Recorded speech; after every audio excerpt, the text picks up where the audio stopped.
Starmer will not leave. The calm villain era has begun. I am unmoved. Labour rebels are silenced. The man who smiles while others scream. I'm going nowhere. There's a specific kind of character you only really see in slightly underfunded superhero films. Not the loud villain, not the chaotic one, the calm one. The one who stands in the middle of everything collapsing and says in a measured tone, "This is all part of the plan." Welcome to Britain, where Keir Starmer has just taken a devastating electoral hit and responded by refusing to move an inch. The numbers, because they matter. Let's not pretend this was a mixed result. Labour didn't stumble, it got hit.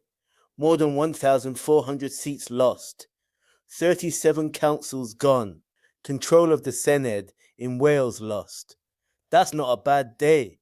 That's a message. A loud one. The kind of message voters send when they're not just disappointed, but actively withdrawing support. Starmer's response: calm, controlled, unmoved. Now here's the part that makes this feel surreal. Starmer stands in Wimbledon. We haven't done enough. This line stands out. We haven't done enough to give people hope. Now that's interesting because it acknowledges something real, the emotional gap. People don't just vote on policy, they vote on feeling.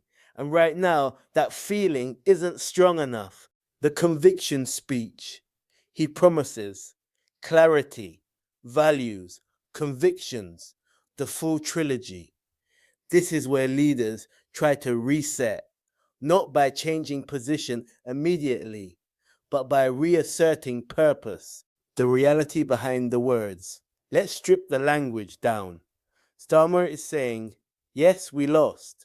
Yes, it's serious. No, I'm not leaving. I will explain why we should stay on course. That's the entire strategy. The pressure inside the party. Now here's where things get interesting, because the pressure isn't just external, it's internal. MPs are asking questions, quietly, then less quietly, and that's when leadership becomes unstable. Not when the public turns, but when your own side starts to wonder. The problem with staying is not the hard part. Anyone can refuse to resign. The hard part is what comes after, because every decision now carries more weight. Every speech gets analyzed harder. Every result is magnified. The mild villain energy. Let's return to that tone, because it matters. There's no panic, no visible stress, just calm insistence. I will rebuild. I will set the path. It's almost serene, which, depending on how you look at it, is either strong leadership or complete detachment. The public watching this play out. Now imagine the public perspective. You vote, you send a message, you expect movement. Instead, you get continuity, not aggressive, not defensive, just steady refusal to change course immediately. The political gamble.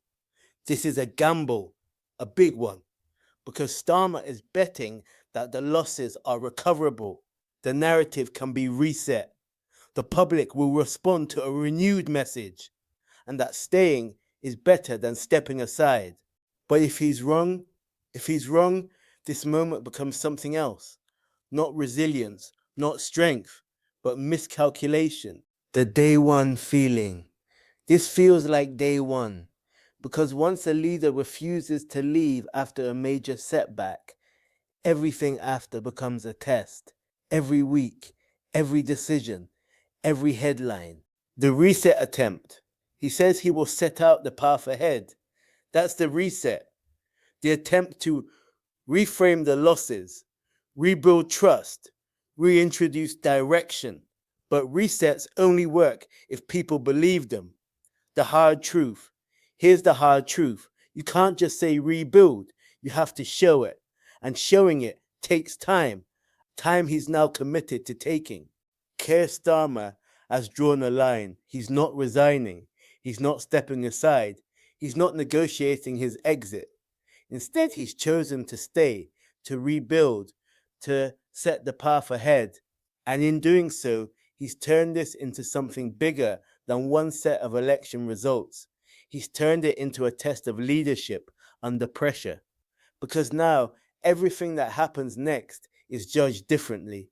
Not just what is he doing, but was he right to stay? And that question doesn't go away. It lingers through every policy, every speech, every future result. Because refusing to leave doesn't end the conversation, it extends it. So this is not the end of a political moment.